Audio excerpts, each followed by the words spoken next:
Because when I look at deliverance and redemption in the 21st century, we look at that as if when God gives us riches and prosperity, that is his redemption or deliverance. That is how he saved us. He gave us money. He gave us things. But that's not how it works. It's more about the relationship with God and less about material items. That's why he says, seek my face, not my hands. So it's important to realize that how we look at deliverance and redemption in the 21st century right now is not building our relationship with God. There's the physical and the spiritual. And this prosperity gospel is a physical. It is not the spiritual way to God. What Katrina is pointing out here, this term crying out for help.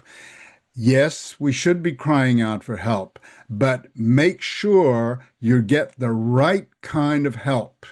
And the right kind of help is not something that leads you into more prosperity from a material point of view. It's something that leads you into more prosperity from a spiritual point of view. Christ came to give us rest. And that's what we're looking for, the mental rest, spiritual rest. And teachers today, you need teachers who can lead you into that spiritual rest. Yes. And that takes time to even learn, to unlearn, first of all, the prosperity gospel and to learn to build that relationship with God to get that Sabbath rest.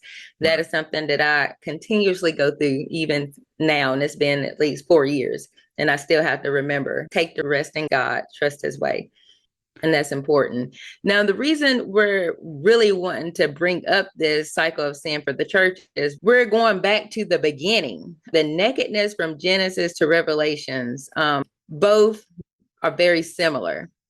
And this is the nakedness of Adam and Eve after they ate from the tree of good and evil. They were uncovered, vulnerable, shame, exposure. It's important to see that piece because in Genesis, and we can see now from them eating from the tree of knowledge and good and evil is what caused them to be in that state. And now we're looking at the church eating from the tree of good and evil and not the tree of life. And it's going to that state. That's important for us to realize. We're going through the same cycle and we don't have to. We don't have to continue down that cycle. The church is actually going back to the nakedness of Adam and Eve. And it's because of eating from the tree of good and evil and not the tree of life.